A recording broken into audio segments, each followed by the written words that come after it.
घर विद्युत काटिदेले विद्युत विभागर जंत्री। भद्रक जिला चांदबाली ब्लॉक अंतर्गत चड़दिया ग्राम एमती किसी दृश्य सामना को आसी। उद्देश्यमूलक भाव विद्युत विभागर जेईओ टीपीएनओडीएल कर्मचारी माने विद्युत काटी देथिबा जानिबा को मिली।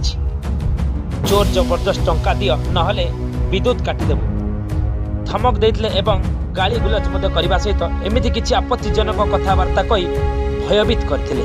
उक्त परिवार प्रचंड ग्रीष्म ऋतु में हंतसंत होउछंती और अंधार रे रहउतबा बेले विद्युत विभागर के उद्देश्य साधन हेबा पई ए प्रकार पदक्षेप नेछि ताहा केवल विद्युत विभाग को जଣା। विद्युत विभागर अधिकारी जोगाजोग करने सत्वे विद्युत काटी देथिले।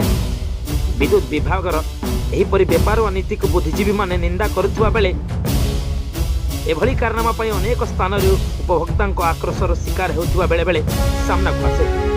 तेबे ए क्षेत्र में सरकार केते दृष्टि आकर्षण करिसथि देखिबा बाकी रहिला।